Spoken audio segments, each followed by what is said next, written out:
Coming up, oil, the lifeblood of Alaska's economy. How the discovery at Prudhoe Bay was almost missed. There was a number of dry holes that were drilled up here. In fact, some of the companies that were exploring in Alaska had left. But they eventually found oil where one geologist said it would be.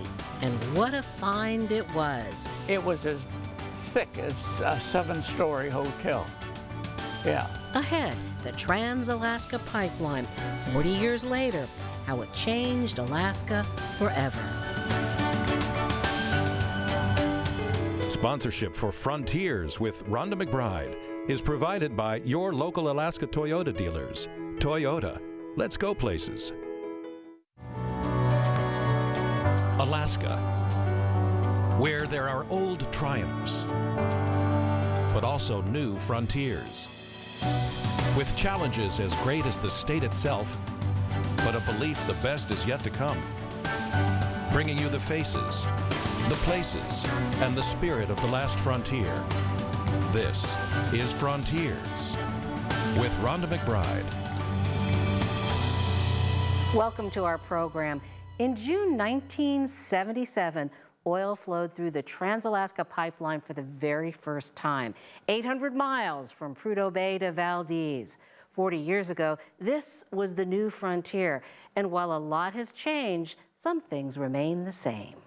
The year was 1968. From a distant Alaska outpost known as Prudhoe Bay came word of a monumental find. The scale of Prudhoe Bay and the pipeline built to carry its oil to market still seems monumental. More than 15,000 workers come and go every month to a place that's more like a town than an oil field. But instead of neighborhoods, you have permanent camps. BP has 6. Probably about 20 tons of laundry that's done a week up here. Cheryl Shannon works 1 week on, 1 week off, and loves her home away from home. Feel very special. Don't have to clean my room, don't have to cook. So it's awesome. Cheryl shares her room with another worker. And so I live in G-Wing. Who moves in when she leaves the slope. So here's our bathroom. Which she shares with another suite mate who is male. Some behaviors are not going to change, so you just pretty much live with it and look before you sit down. But other than bathroom etiquette, life is good. This has been a leg up from poverty? Oh God, a big leg up. In her 36 years at Prudhoe Bay, Cheryl has gone from a maintenance worker to a safety supervisor, a keeper of the slope's unique culture. Because we all leave footprints. The footprint goes beyond BP. Here at this rig, operated by Parker Drilling, you'll find workers who have followed in their family's footsteps. When I first started, I worked actually on a rig that my grandfather worked on. But the work has changed a lot. Our rig is amazing. A rig that, despite its size, is surprisingly mobile compared to those years ago. It would take them weeks of time to move the rig, whereas we can move the rig in a matter of hours. Be from one well to the next in 3-4 hours. Here at the Lisburn field, the crew taps into pockets of oil that were missed in the early days. That was kind of an accidental happenstance. Greg Sarber has a long history with Prudhoe Bay. His father helped build the pipeline. Each one of those is what we call a well house. Sarber says oil companies almost missed out on the wealth of Prudhoe Bay. There was a number of dry holes that were drilled up here. In fact, some of the companies that were exploring in Alaska had left. They were convinced there was no oil on the North Slope, but those early drillers, those early pioneers persisted and managed to make what is still the largest oil field in North America. Since those days, more than 12.5 billion barrels of oil have been pumped out of this field that initially had a life expectancy of 30 years. The challenge now at 40 years to keep the pipeline full. At its peak in 1989, the pipeline moved more than 2 million barrels of oil a day. Today, it averages only about a fourth of that. Still, for many workers here, the pipeline is still a financial lifeline. The salary allowed me to go back and buy my mom a home, to move her out of the ghetto, and to also help my other sisters and brothers. After all these years, despite low oil prices and the trials of aging, the pipe dream lives on. Well, there's the value of the oil, but also the goods and services that support Prudhoe Bay. Let's look at the food, for example. 90,000 pounds a week to serve more than 50,000 meals, which includes 3,000 apples, 500 pizzas served once a week, and 7,000 cups of coffee a day. And that's just at BP's camps. Well, up next, meet the geologist who made that big oil discovery at Prudhoe Bay. I was sort of overwhelmed by my own realization of how big it was.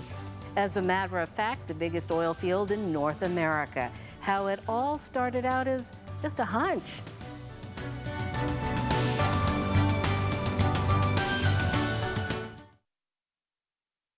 Toyota presents the sensations of summer.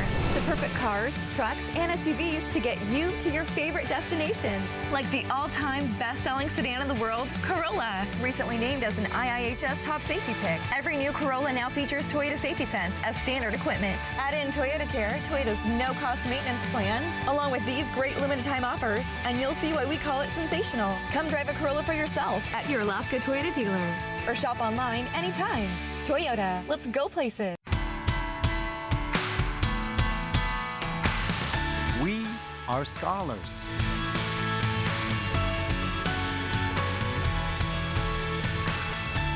We are teachers.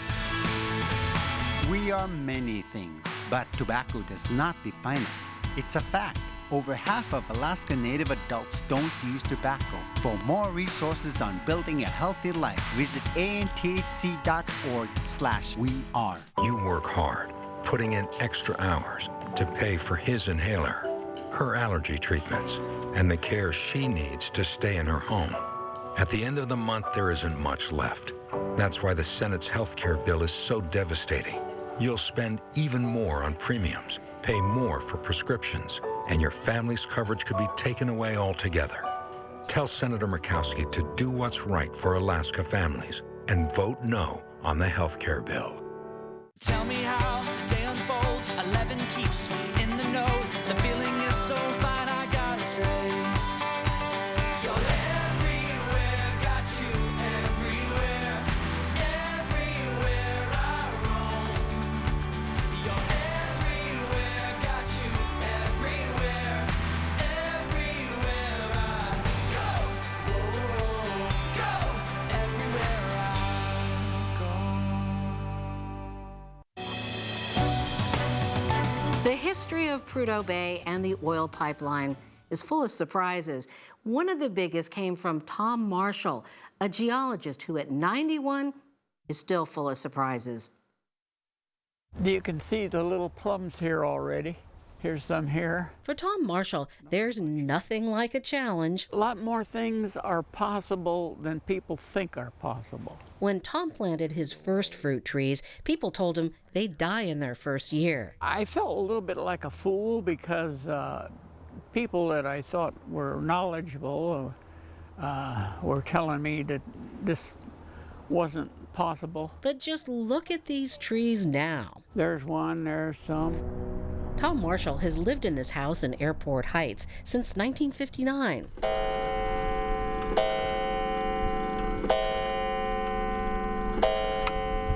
But the years sure have added up. You sure have a lot of stuff. That was my dear old dog, Blackie. First, Tom points out those who are close to his heart. This is my homestead looking out towards Pioneer Peak. His son with his pet cow. I am very proud of my father. A preacher. There's a lot of clutter in here. But until we asked, Tom made no mention of his honorary doctorate in geology or his commendation for doing something that changed Alaska forever. After statehood, the federal government transferred more than 100 million acres of land to Alaska. Tom worked for the man who lived in this house as the state's land selection advisor. Only problem is, Governor Bill Egan didn't think much of Tom's advice to select Prudhoe Bay. What I hear is that the governor was just shocked. And he said, doesn't he know it's frozen? So what made you think that that would be a good place to look? When I looked at the North Slope of Alaska, I saw a big rollover. Layers of sediment, similar to what he saw in Wyoming's oil basins, which would trap oil and gas. In fact, Tom spotted it with this little gadget right here. As you see, it's quite dusty. But looking at air photos, it puts it into 3 dimensions. These shelves are full of records of Tom's work, which show the industry at first wasn't in too big of a hurry to explore Prudhoe Bay. Tom's land selection was dubbed Marshall's Folly. But then, in the late 60s, came the oil discovery of the century. So you were right. I was right. How did it feel to be right? It felt overwhelming. Especially when he heard about the depth of the reservoir. 7 stories tall. That's how thick that pay section is at Prudhoe Bay. Do you think that there's more oil to be found up there? Is there another Prudhoe Bay? I definitely think there's a lot more oil up there. And where is it? That's the $64 question. I mean, that's why you have to drill wells. Is there a lesson in life out of this? There is to me. And a lesson to me is follow your hunches. Here's a pretty big size one here. Just like he did in his backyard orchard. There's nothing wrong with being wrong. I mean, you can't be right all the time.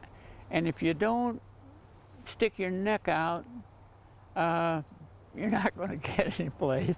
You're not going to find out new stuff. And find out whether or not you're right. This is a cherry tree. Boy, I'll tell you, a cherry pie is hard to beat. Lucky for Alaskans, whether here or at Prudhoe Bay, I'm willing to gamble. Everything came up cherries. So many great pipeline stories. Well, up next, what about the people who built it? Well, they weren't all men, but women like Diane Benson, an Alaska native, a trailblazer in more ways than one. And Willie Hensley is here to share his pipeline story, one that started with a native land claims fight.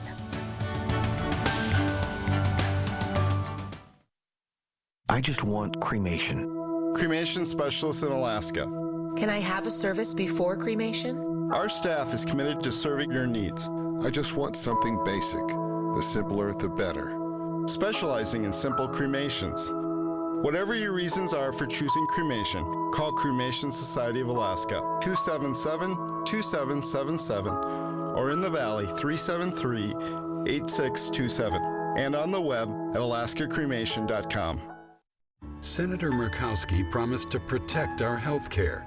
I will not support a reckless repeal process that leaves people hanging. But now, Washington politicians are pressuring Murkowski to support their secret backroom deals that will increase premiums in Alaska by 142% and let insurance companies charge up to 5 times more for people over 50. Senator Murkowski, don't break your promise. Vote no on health care repeal. Reality check is exactly what the name implies. It's finding that line between what people say and what they actually do. It's not news, it's commentary, and we've got a lot to talk about. I strongly believe everyone's entitled to their own opinions, just not their own facts. Listen, I'm not trying to tell anybody what to think. I'm just encouraging you to think. I want people to watch Reality Check and then talk amongst yourselves. What is health? It's more than a number on the scale. It's in the water we drink and the air we breathe. It's reflected in our jobs, our climate, and our community. Our health is holistic. Our health care should be the same. At ANTHC, we're providing clean water and sanitation around the state. We're working in partnership to make homes safer, healthcare treatment smarter, and fulfill our vision that Alaska Native people are the healthiest people in the world. The pipeline changed a lot of lives, not just men, but as Emily Carlson shows us, women as well. Thousands of workers flocked to the last frontier to find fortune in 1974. Back then, most of those who ventured to the North Slope and braved the bitter cold and punishing work were men. $1,000 a week sounded really good. Diane Benson says the money made the men tolerable.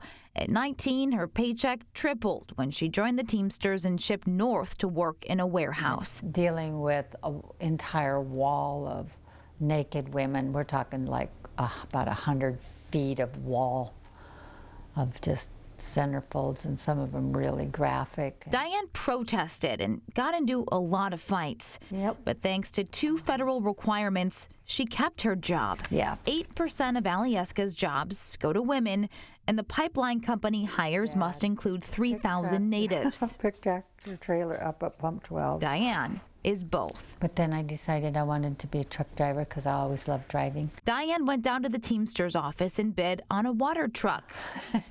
She won. But there was one little problem. I asked him, what's a water truck? She had no idea. Because I just got the job. How to drive it. Luckily, there was help. In a bar on a bar napkin, yeah. Instead of picking fights, Diane found a friend. He says, you got more balls than most men I know, so I'm going to teach you whatever I can in an hour, because that's what we have. Diane found her calling. She graduated from a water truck to hauling pieces of the pipeline on a trailer truck. But Diane says there was so much pressure to move equipment, trucks weren't properly cared for. I hit with force. One day, her brakes failed. So I bruised up the left side of my body. My face hit the steering wheel. She needed medical attention. But I refused to be medevaced because I figured they will give that job to somebody else, and I like doing that job. I got to climb all over huge equipment and make certain their serial numbers were right, and I really enjoyed that. Nearly 800 miles down the line, Dorothy Moore was telling truckers like Diane where to take their haul. Dorothy just graduated from seminary school. I don't even know what ship it is. The Southern Baptist Church told her she couldn't be a missionary, so she ran the Valdez pipe yard. I found the job interesting, and I could walk away and not have to deal with the soap opera behind the scenes. Dorothy lived at home and took some pictures and avoided confrontations. And sticking up for myself garnered me respect. But Diane taught women like Dorothy how to fight back. So I taught her how to swear. Sorry, but I did. She was such a innocent thing. It just blew my mind how she even got there. In the end, women exceeded the federal minimums and made up 10% of the pipeline workforce. Together, they shattered the stereotype that construction was a man's job. I learned to get along with different people completely different from myself. Diane says the pipeline transformed her from a scrawny street kid. So here it is. Into a trucker. You can see November 22nd, 1977. She worked as long as she could, and even though the jobs eventually dried up, the memories always flow through her, just like the oil inside the pipeline she helped build. Reporting for Frontiers, I'm Emily Carlson. Alaska Natives initially weren't fans of the pipeline. They worried they would lose their lands and their ability to hunt and gather wild foods. But a historic land claim settlement also brought opportunities. And joining us now, Willie Hensley, one of the leaders in the land claims fight, but then years later, a lobbyist in Washington, D.C. for Alyeska. So you've got a lot of different perspectives. But let's start with the land claims fight, which cleared the way for the pipeline. Tell us a little bit about how this has bearing in this 40th anniversary of the pipeline. Oh, well, we organized AFN in October of 1966. Alaska Federation? Yeah, that's right, the Alaska Federation. And what happened was I had done this research paper in a constitutional law course in Fairbanks under Judge Rabinowitz. And before that, I and most of us had absolutely no comprehension of the legal, political, regulatory environment regarding native lands. Which would go over a lot of native lands in that 800-mile corridor. Actually, our claim was the entire state because they had never extinguished our underlying title. And that's what came out of my research paper, that the moment the state took, say, a 100,000-acre parcel somewhere, and the Secretary of Interior signed it, I knew we were never going to get that land back. And so we basically started claiming huge chunks of Alaska. I think at one point we claimed over 100% of Alaska with overlaying claims. And Secretary Udall, this gentleman here, you know, had it not been for Udall, we would not have had the bargaining position, because he started what was called the land freeze by simply not processing state selections. That's right, because the state was trying to get its hands on lands that were profitable, lucrative. Well, any lands, including Prudhoe Bay. They found the oil in '68. We had, by that time, starting in 1966, had already claimed most of Alaska. But when they found that what they thought was 10 billion barrels of oil, of course, then they had to get it out of there. And so we eventually got a settlement in 1971 with the help of Richard Nixon, who was president at the time. He supported us. We worked with the state, with Wally Hickel, to try to accommodate the state interests, knowing full well that what we were asking for was unprecedented. You know, eventually we got the 44 million acres. So what is the lesson for today about that? Because, you know, we have tribal entities fighting the Keystone Pipeline. So what do you distill from your experiences? We were placed in a very difficult position, because if we did nothing, we were going to get nothing, you know. And so we had to fight tooth and tongue between 1966 and 1971 to get our land. And we were successful in that, thank goodness, you know, for people like Senator Jackson, even Wally Hickel, who fought us tooth and tongue initially, but eventually became Secretary of Interior. And under Nixon, you know, with his support, we got the legislation. And I think Alaska Native leaders are fairly pragmatic. I mean, if you're going to get run over eventually, you know, then you better do the best you can and get the best deal that you can. Well, speaking of run over, let's give people a feel for the times. We have some archival footage of pipeline construction. I mean, yes.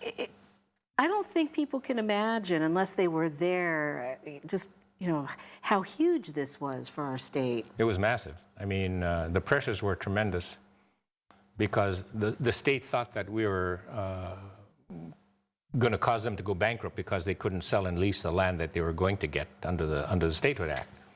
But thankfully, we were able to, there was enough land, there was also enough money to come, you know, to sort of grease the wheels of an agreement. And that's what we did, you know, in working with the Congress. Well, you angled for some provisions as part of this. And do we still benefit from some of those provisions? Absolutely. What happened was I got a call from Bill Van Ness, who was Chief of Staff to Senator Jackson, who chaired the Senate Interior Committee. And basically, they needed help because the pipeline itself was very controversial. In fact, eventually passed by only one vote, which was the Vice President's. And they needed a letter from the Alaska Federation of Natives, essentially stating that we supported the pipeline. For that, we were able to get employment on the pipeline and training during construction and during operations. So that's how Diane Benson got her job. Totally. Because people were coming from all over America to take those $1,000 a week jobs, and we knew we were going to get squeezed out. And since they were going to be crossing native lands, we were able to secure a provision, two provisions in the right-of-way, one dealing with employment and training, the other dealing with environmental protection.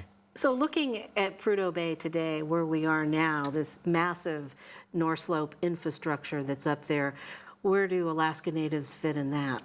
Well, the reality is that Prudhoe Bay provided tremendous opportunities for the emerging corporations, both regional and village, to actually do a lot of work. And the pipeline owners have been very good about that. I mean, we were tied into this deal because 2% of our $1 billion settlement was going to come from oil production. If there was no oil production, $500 million of our settlement would have been not there. And so we were sort of between a rock and a hard place, but I think we've made the most of it. Arctic Slope, Doyan, Otna, Chugach, villages, they've all had opportunities to do work during the intermediate period. Primarily in the support services industry, like your native corporation, NANA. Yeah. They're in the hospitality. Yes, we got into security, drilling, food service, electricity, construction. I mean, we've all done something up there, you know. So it looks like Arctic Slope Corporation is moving into exploration now. I think it's a natural evolution. I mean, it's their backyard. You know, they already produce gas, you know, at Barrow for local consumption. They've learned a lot about the industry. They've had tremendous interaction over the years. And so I think it's a natural for them to get involved. Sometimes it's not easy because they are very subsistence oriented, but they have to make sure that the environment is protected. But just like we had to make hard decisions with Red Dog, you know, it's been a mainstay of our region's economy. And Red Dog versus Pebble, I guess there's some different scenarios there where development plays out well and it runs into headwinds and others. But when you look back at this 40th anniversary of the pipeline, what does it mean to you? Well, of course, it created opportunity for us, for our shareholders, for our corporation. Of course, without the pipeline, Alaska wouldn't be what it is today. So in reality, we've all benefited in tremendous ways. Opportunity-wise, an opportunity to go to work, to get training, to have income through the permanent fund. I mean, it's just been tremendous all the way around. And like I said, we've had the best 35 years in our economy that we've ever had in the last 10,000. Not likely to be repeated again.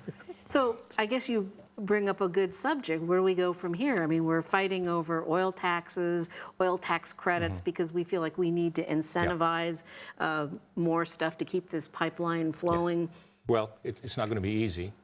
Alaska's a hard place to do business. It's high cost, especially for energy, far from the marketplace, not exactly a breadbasket, small population.